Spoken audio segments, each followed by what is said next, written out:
Eric bowling in for Bill O'Reilly. Thanks for watching this special edition of the O'Reilly Factor Election 2016. Let's get straight to our top story. Another round of name-calling and accusations of bigotry between Donald Trump and Hillary Clinton. Last night, Trump doubled down on comments he made earlier this week, calling Hillary Clinton a bigot.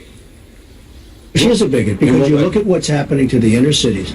You look at what's happening to African Americans and Hispanics in this country, where she talks all the time. She's selling them down the tubes because she's not doing anything for those communities. She talks a good game, but she doesn't do anything. She has hatred or her policies are bigoted. Her policies are bigoted because she knows they're not going to work. But you're saying she is personally bigoted? Well, she is. Of course she is. Her policies. They're her policies. She comes out with the policies, and others that believe like she does also. But she came out with policies over the years. This is over the years, long time. She's totally bigoted.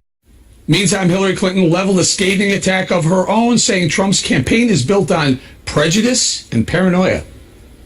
In just this past week, under the guise of outreach to African Americans, Trump has stood up in front of largely white audiences and described black communities in such insulting and ignorant terms.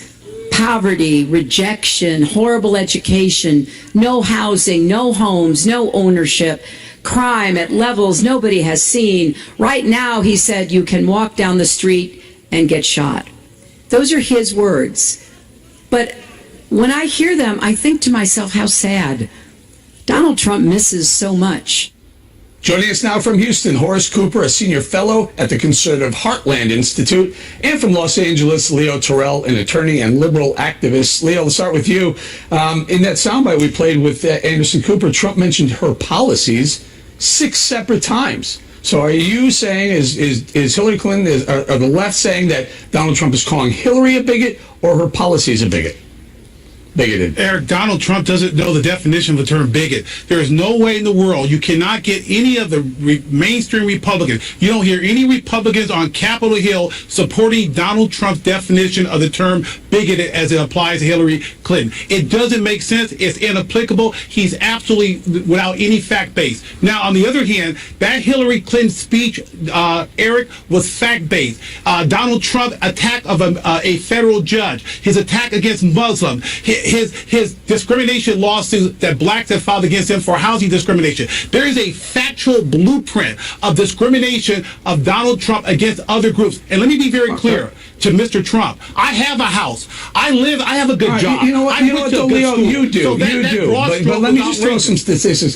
Under President Obama, and he's a Democrat, Hillary's a Democrat, black household income under Obama down. Black home ownership down. Black poverty at a staggering 26.2%. That's the highest it's been in decades. Under President Obama, that means 1 in 4 African Americans in America are living in poverty. That's a Democrat policy. That could be seen. Eric, he broad stroke every African American in his speech. African Americans do not worry about being shot when they go home. African Americans have jobs. He broad stroke every single African American. It was disingenuous. All right, let me bring Horace. Horace, go ahead. What am I missing here? Am I wrong in anything I've said here?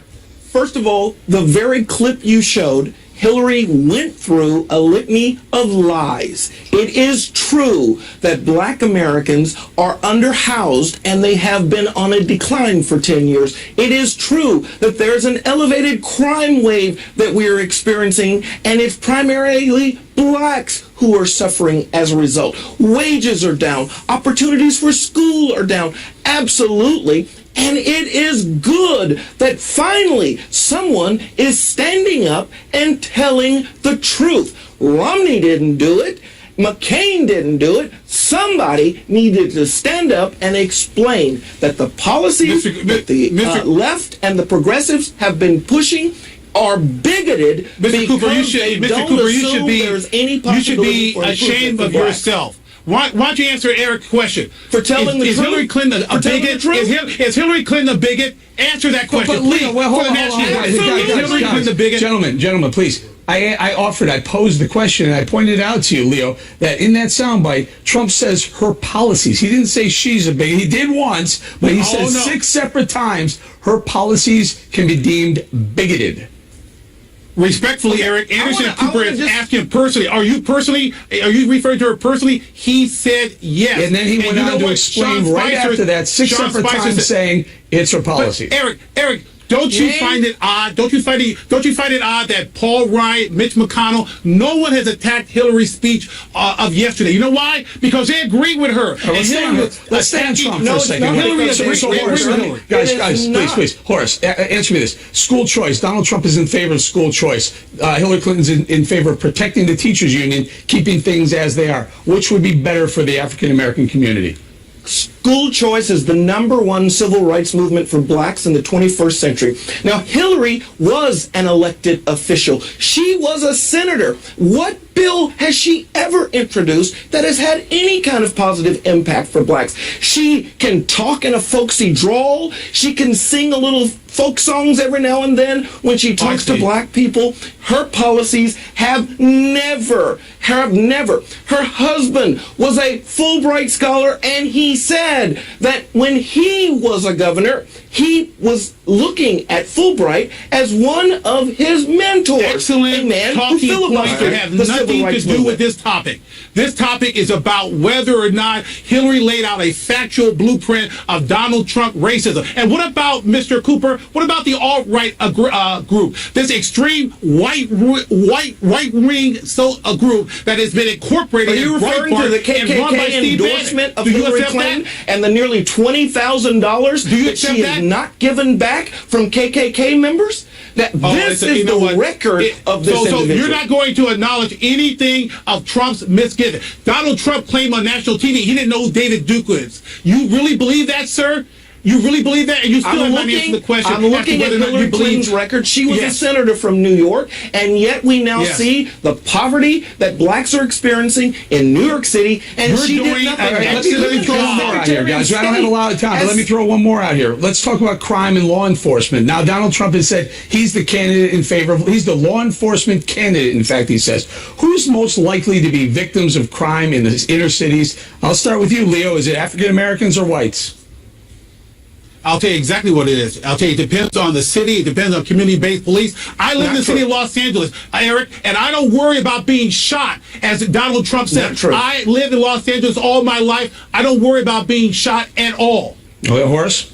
Okay. All right. See, this is part of the reason why we don't get the truth told. The Center for Disease Control lists homicide as the #2 cause of death for black men. It has been an elevated season of criminality, and the victims have been overwhelmingly black in our inner cities. And Hillary has no solution. None whatsoever. As an African-American, Mr. Cooper, you should be ashamed of yourself. Mr. Cooper, you should be ashamed of yourself for not being willing to tell the truth. Because of the fact of what is happening with Donald Trump's comments. Thank you, guys. Very heated debate. Thank you very much. Sticks Leo and Horace. Coming up, deeds gotta go. Donald Trump making what appears to be another pivot on illegal immigration. Where does the Republican nominee really stand? We'll get answers from the Trump campaign next. Segment tonight. Where does Donald Trump stand on illegal immigration? Trump has spent this week indicating he may back away from calls to deport all illegal immigrants in the U.S. And just moments ago, Trump talked more about his evolving immigration plan during an interview with Kimberly Guilfoyle. We have to remember that we have a country that's based on laws, and the people are here illegally. So we will see what we will see. But we're going to start off by securing the border, by getting rid of a horrible criminal element that's causing tremendous havoc, drug dealers, gang members, etc. And I think people will be extremely happy. And I'll be announcing something within the next 2 weeks, a very comprehensive plan on immigration. Trump also insisted there would be no pathway to citizenship for illegal immigrants unless they leave and come back. But just a day earlier, he suggested his administration could work with them. So what is Trump's stance? Joining us now with reaction from Miami, AJ Delgado, a Trump campaign surrogate, and from Washington, Democrat strategist Richard Goodstein. AJ, good to have you on the show. Let's talk to us about this. You've been watching this. You're a surrogate. Are you satisfied with the plan? By the way, what is the plan? I'm 100% satisfied, and I'm confused that there is any confusion about what the plan is or any of this talk of a pivot. There absolutely isn't any pivot. Mr. Trump is being completely consistent in what he has said for the past year, which is, number one, we build that wall and we enforce the border. We deport the illegal immigrants who are criminals, and there are a lot of bad guys that have to go first, as it should be. And we make sure that people leave and come back in the right way and register in their home countries and do it the lawful, legal way. This is what he's been saying the entire year. So there has absolutely not been a pivot. Where you do see a flip-flop on immigration, though, is with Hillary Clinton, who a few years ago was saying she was adamantly opposed to illegal immigrants, that she was in favor of a wall. She said that in 2006. And even 2 years ago, she said, listen, just because your child makes it across the border doesn't mean he or she gets to stay. That was only 2 years ago. And now she's completely pro-illegal immigration. Maybe Richard can explain that. I'll leave it to Richard. Richard, are you satisfied with Donald Trump basically saying, look, I'm going to review this. I'm a businessman. I'm going to make a deal here, review it, and come out with a plan in the next 2 weeks? That's solid. Richard. You know, they didn't teach him at Fordham. There's two problems. One is videotape and one is people's memories. Forget what he said over the past year. Within the past 3 days, Wednesday, he said the terrific ones, his term, could stay. Yesterday, he said everybody has to leave. And today, he told Kimberly, we'll see what we'll see. So please, and in 2 weeks, really, this is something, excuse me, this is something that has been his calling card. He's had 5 calling cards. This is one, banning Muslims. He's a businessman. He's not a politician, right? And that somehow or other he was a self-funder. This week alone, we now see that he is a politician. That's what he's trying to be. So you have Sarah Palin and Ann Coulter going ballistic for good reason, because he seems to be backtracking on this single bedrock principle of his campaign. And yet, in some odd way, he's not really changing at all. So all right, I think he's going to lose both sides. AJ, has he, as Richard points out, has he flip-flopped 3 times in a week? I'm trying to figure out Richard, myself. you can't make up quotes. You can't just make up a quote. When did he say, quote, the terrific ones could stay? I believe you're referring to the quote he said where those who have been here Wednesday of 15 this week. to 20. Oh, I know exactly what quote you're telling. Let me explain to you the quote. He said, those who have been here 15 to 20 years, you've heard of him. we will Richard, let her work explain. with them. We will work with them, he said. How is that exactly saying he would stay? You can't make up a quote. And can I just throw this in here? One of the other things that he's been rigid on, clearly the wall, he's still rigid on that. And and he's been very, very specific. And listen, a no pathway to citizenship, which I think a lot of the base is really mostly concerned with. Listen, Absolutely. Eric, are we supposed to take seriously even this whole notion of the Mexicans playing for the wall? It's kind of like keeping out all Muslims. He's put it out there, but nobody has really cross-examined him. Can we not agree that this is a silly notion? And the fact that we're even talking about it as if it's a legitimate proposal is kind of nonsense, right? Well, actually, no. I'm not going to agree with that whatsoever. I've actually proposed a plan for any GOPer who wanted to build a wall and have Mexico pay for it. It's not that hard. It's not that hard. AJ, your thoughts? There's no parallel to that. None. It's very easily done through remittances, through taxing the money that they send through Western Union, whatever it may be. You tax that effectively. That is Mexico. That is Mexicans who are here paying That's for the against wall. the Fifth Amendment. That's seizing private property. Sorry, AJ. I No, thought the it's right not. wing It's didn't taxing. like So people taxes on seizing. cigarettes is seizing private property? Gee. Remittances I'm a is lawyer money. and I didn't know that. No, remittances is money being sent from people in the U.S. to their family in Mexico, right? You can That's tax their property it that they anyway, earn. Richard. Right. You know that. Let's take this other issue that Trump campaign manager Kellyanne Conway has said. AJ, talk to me about this. Is there an underreported following for Donald Trump? In other words, people who are polled say they won't say they'll vote for Trump, but in actuality they are pulling for Trump, especially in the Latino community.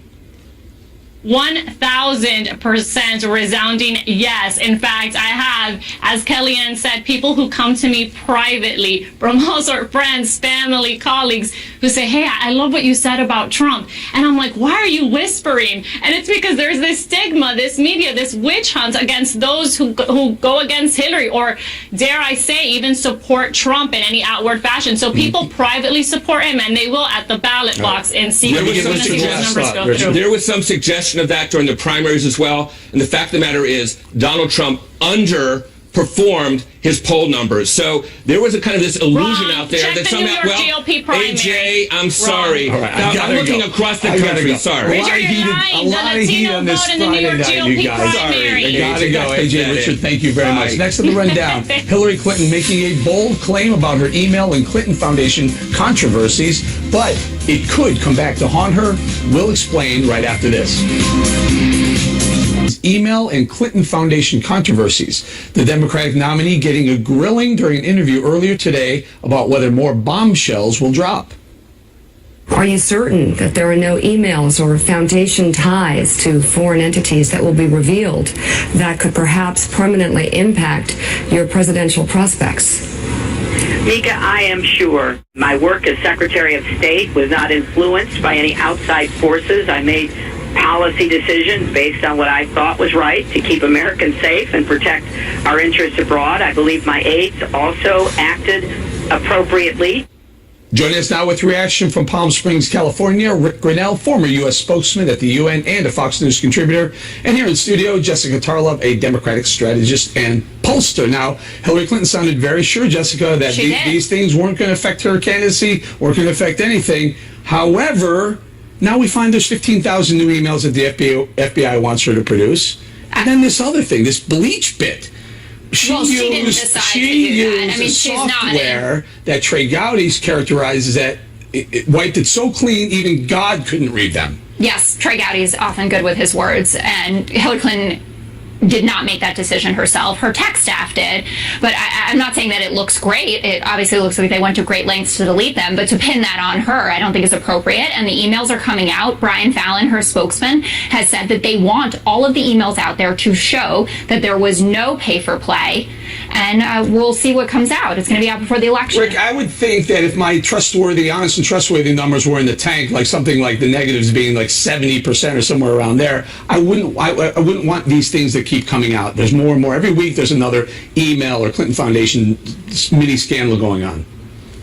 Yeah, look, the emails have already proved that there is pay for play. Jessica is wrong on that. We have lots of evidence. You have to look at Boko Haram, you have to look at Bahrain, you have to look at uranium from Russia. There is already a plethora of information that shows pay for play. The fact that the State Department now has been taken over by partisans, it's a really sad day. I spent 8 years there. I know many good Foreign Service officers who are horrified to see the politics that are being played. The fact that this State Department is delaying justice, delaying transparency till after the election. Let me tell you one thing. If this happened in a foreign country, we would be calling for the more transparency. We would be saying the elections are rigged, and we would be condemning this action if it happened anywhere else other than America. And now, Jessica, what Rick is pointing out is that the State Department said that Clinton's full schedule won't be released until after the election day. Now, federal judges already said, let's get that schedule out Absolutely, and that's the State Department's decision, not Hillary Clinton's. Half of her schedule is there. already It's out everyone there. else's fault, Jess. It's like, Isn't it's that not amazing? It's her tech people's No, fault. and also while we're It's at the it, State Rick, Department. Jessica is not wrong. It is in pay for play. Peter Schweitzer and Tom Fitton, who have been leading the charge here, have both admitted that there is no smoking gun here. As Hillary Clinton said, there's a lot of smoke, but there's no fire. I'm not saying that it looks good, and we discussed this before. I think that what the Washington Post and USA Today talked about in terms of turning the foundation over to the Bill and Melinda Gates Foundation at this point would not be a bad idea. But I'm just saying you don't have the evidence that there was pay for play. Can I make one quick point here? This is the classic Clinton triangulation. What I'm Hillary doing? Clinton held her schedule the entire time. She was not on the State Department server. To now say the State Department is the one that should release her calendars, they never had her calendars. They were on a private server. She is the one who can release these. She is the one who's responsible. If she won't release these, she cannot blame anyone else other than Hillary Clinton. She didn't even have a state.gov email address. You know what's scary? And Rick and Jessica weigh in on this, but she shredded with this bleach bit 30,000 emails. We'll probably never know what's in those emails. But then she didn't tell the FBI about 15,000. She told us she had one phone. Yeah, we found out she didn't because we saw pictures. Let me bring Jessica in here. The FBI had discovered 15,000 emails they didn't previously know about. Is there any transparency to this woman at all? Well, eventually we get there, right? I mean, no, the phone thing. Anyway, no, I've talked about this before. James Comey was very clear that there were issues, not with her testimony to the FBI, but clearly pointed out that Hillary Clinton had told differing stories. As Rick says, there were multiple devices here. And I was happy to see with Anderson Cooper in her interview yesterday that she finally went to what I'm calling the appropriate apology doctor. And she said, every time I try to explain the emails, it looks like I'm trying to cover something up, so I'm not going to anymore. It was a tremendous mistake. But that doesn't mean that, first and foremost, that the Clinton Foundation hasn't done tremendous good for the world, delivering drugs to what? Let's make one point on there. That's a false choice. They partnered with the EpiPen. Final call. The Clinton Foundation partnered with the EpiPen maker. They said that they shared the same values and that they made him a healthcare partner. Ethics that are the same. It's atrocious. Guys, ran out of time. Jessica, Rick, thank you very much. When we come right back, how is Donald Trump gearing up for the all-important presidential debates? Buckle up for Bill O'Reilly's no-spin interview with Trump this week. That's just a couple minutes away. In the Factor flashback segment tonight, Donald Trump in the no-spin zone. Earlier this week, Bill O'Reilly pressed the Republican presidential nominee on the upcoming presidential debates, the recent controversies around his campaign, and the newest shakeup of his staff. So your campaign has new leadership. Both Corey Lewandowski and Paul Manafort have left. How do you see the turnover? Do you think it matters to voters, or what's going on? Well, I wanted to keep Paul as a chairman, but, it was just something I felt we should do because that was really one event, if you think of it. But I ultimately decided, he's a good guy, but I ultimately decided I want to run the campaign the way I want to run the campaign. And, we just had a poll come out, the Los Angeles Times, that has us 2 points ahead. We're very close in Ohio. We're right about even in Florida. I think we're doing very well. And don't forget, she's spending a fortune of money. And when people find out that she wants 550% more Syrian refugees to come pouring into our country, I think a lot of people are going to stop thinking about her. I think it's ridiculous. Frankly, with the email scandal, I don't even know how she's able to run. It's because people don't pay that close attention. But anyway, let's get back to your campaign staff. When you're president, if you win, you're going to have to put together a staff, all right, of people to advise you and help you run the nation. Now you've turned over 2 guys in less than 6 months.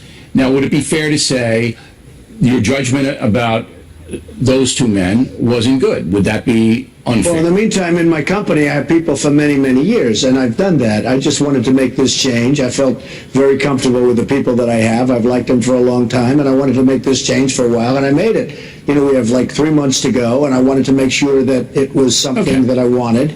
And I like these people. I've always felt comfortable, and I decided to do it. Now, the debate is going to be everything. You know that, right? The polls now, whether the LA Times has you ahead by 10 or 2, or you're behind 85, or what, it doesn't matter.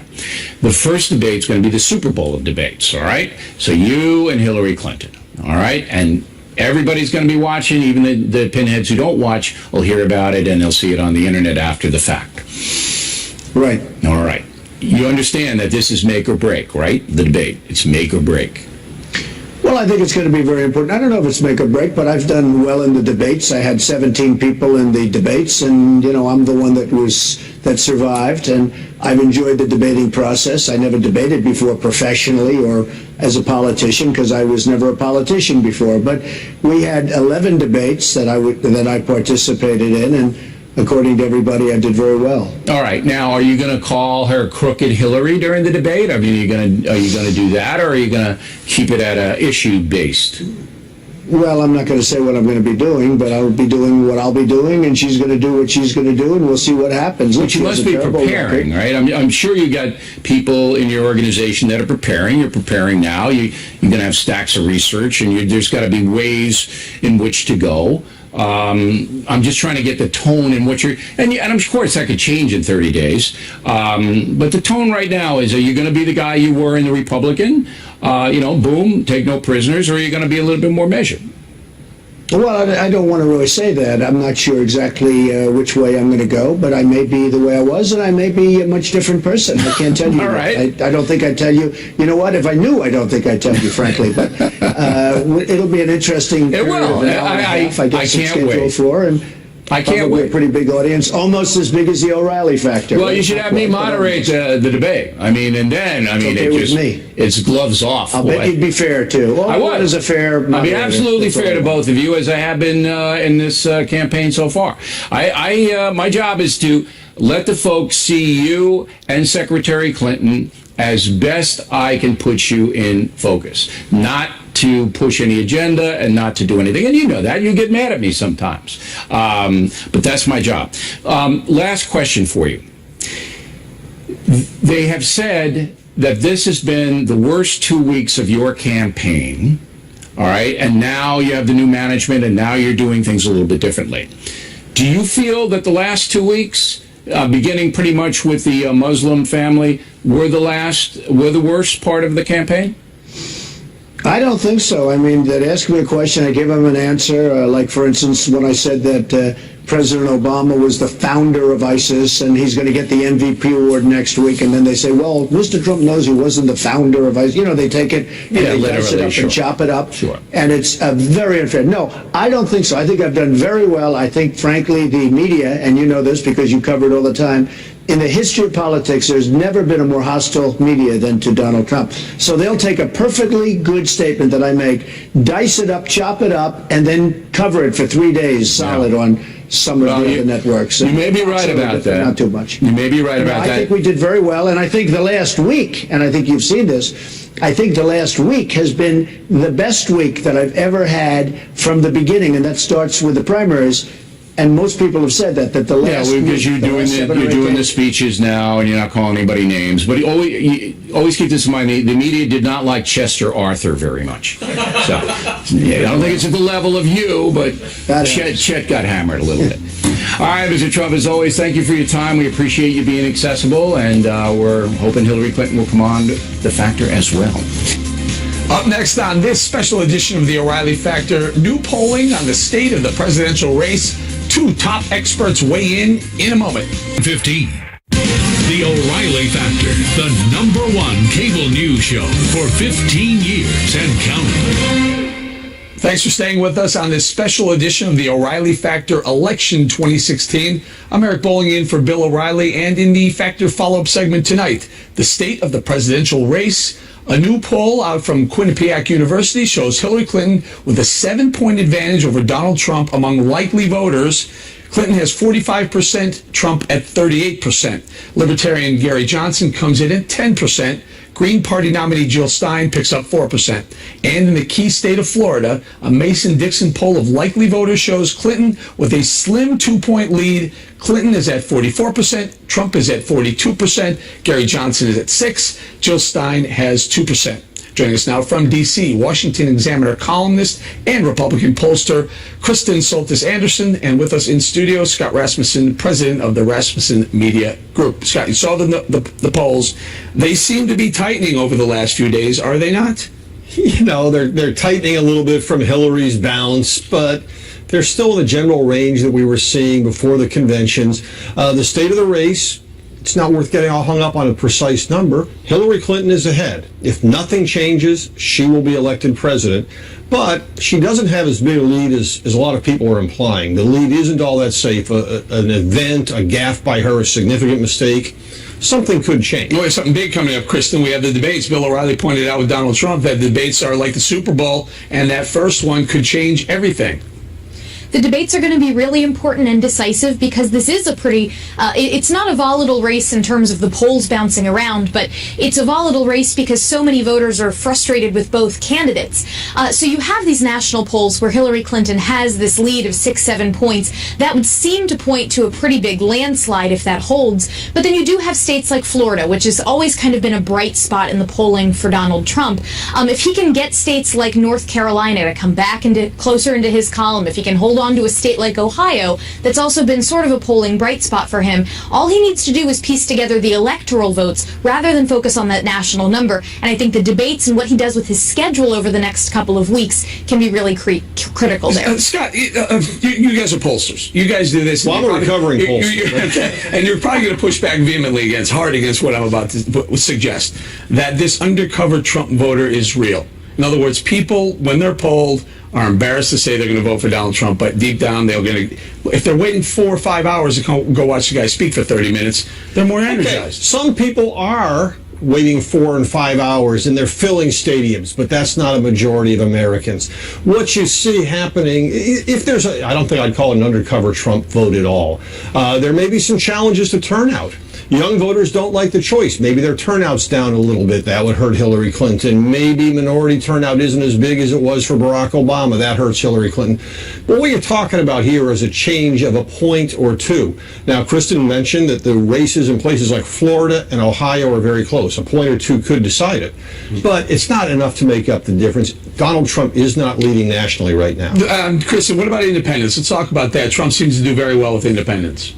He does pretty well with independents because you have a lot of folks who maybe 10 years ago considered themselves Republican. Politically, they're right of center, but they're tired of considering themselves Republicans. They've walked away from that label. And so in some ways, they're functionally Republicans. They still vote Republican an awful lot, but they consider themselves, I'm not part of either party. There's a lot of research that says there are people that call themselves independents, but if you actually look at their vote record, they tend to break usually for one party or the other. Remember, Mitt Romney won independence in 2012, but it wasn't enough. The makeup of the country means that not only if you are a Republican do you have to win all of your party and a lot of the middle, but you got to make sure that you win by the middle by an awful lot. Let me bring Scott. We only have a few more seconds, Scott, but I've heard it, the white female vote is going to make or break the campaign. Hey, in a close election, everything makes the difference. The Hispanic vote, the independents, the Democrats demo Trumpo-bots, Trumpocrats. Let's put this in real perspective. Everybody talks about how different this is. Donald Trump is such an unusual candidate.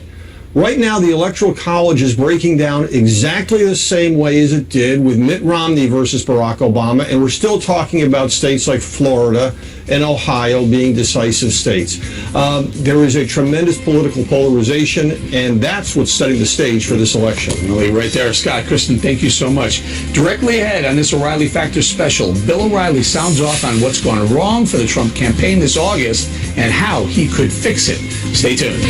In the personal story segment tonight, what Donald Trump needs to do to win the White House. As you may know, Fox News host Judge Jeanine Pirro is an avid Trump supporter. Recently, Bill O'Reilly spoke with Judge Pirro on how she thinks Trump can score a victory in November.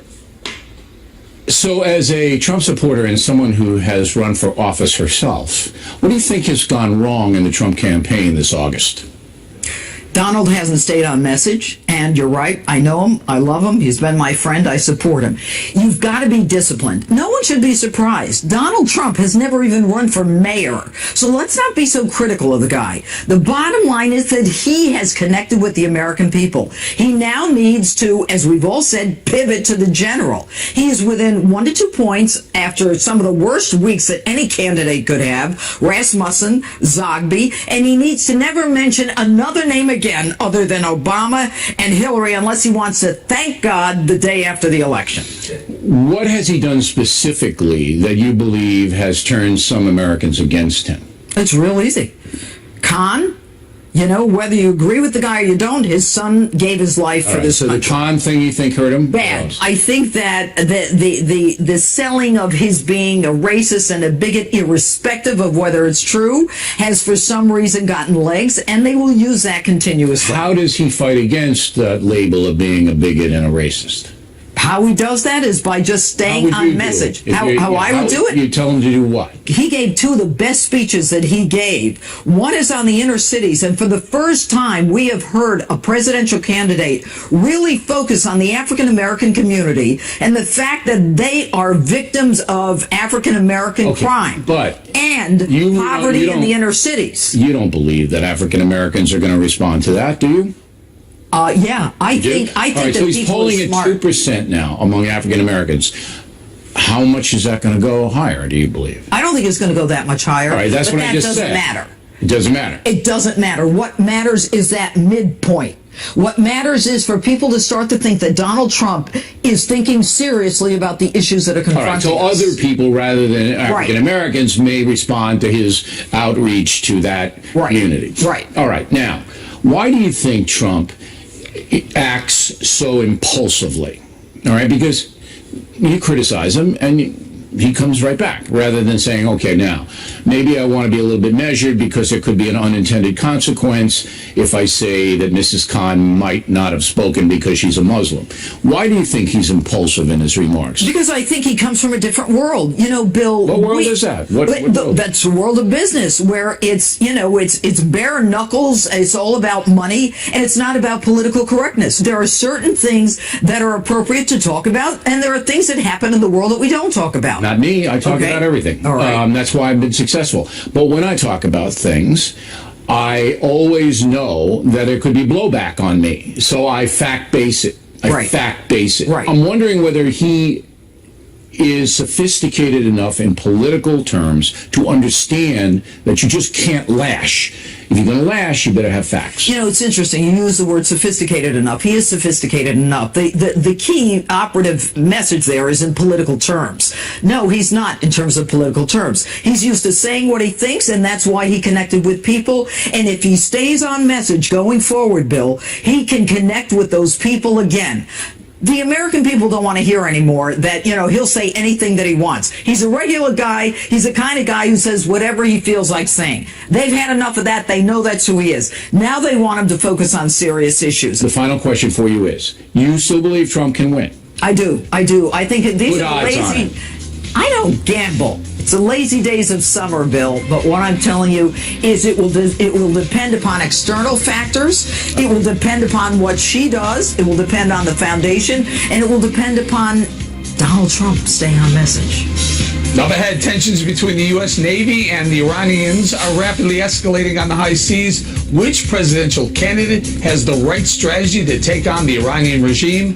We'll be right back. Confronting U.S. Navy ships in the Persian Gulf area this week. In the most serious incident so far, a U.S. warship fired warning shots at an Iranian fast attack craft that came within 200 yards of the American vessel. Here's how the State Department described the Iranian maneuver. We assessed the actions were unsafe. They were unprofessional. We don't know what the intentions of the Iranian ships were, but that behavior is unacceptable as our ships were in international waters. We believe that these type of actions are of concern. They unnecessarily escalate tensions. With Iran ramping up provocative acts against the U.S., does either presidential candidate have an answer to deal with its radical regime? Joining us now from Washington to analyze, Lieutenant Colonel Tony Shaffer from the London Center for Policy Research. Colonel Shaffer, you heard the State Department say we don't know what their intentions are. What are their intentions? What do you think? Their intentions, they're being aggressive. I mean, come on, Eric. This is silly. Look, we know exactly what's going on, and ever since we signed this agreement with Iran, they've done everything they can to push our buttons and try to expand their influence both in the region and intimidate us. And this is where, you know, we saw the seizing of our crew. We kind of soft pedaled that. We've paid for hostages to be returned. We're constantly showing weakness. So what do you get when you show weakness? You get people pushing your buttons and pushing you harder. But Colonel Shaffer, why are they pushing? What's the purpose to I don't know, create some sort of video to bring back home and say, look, we're pushing the United States buttons? That's part of it, and part of it is actually part of what they're trying to do in the region. They're trying to increase their influence across the region. Eric, one of the things that's very strong in the culture is the strong horse.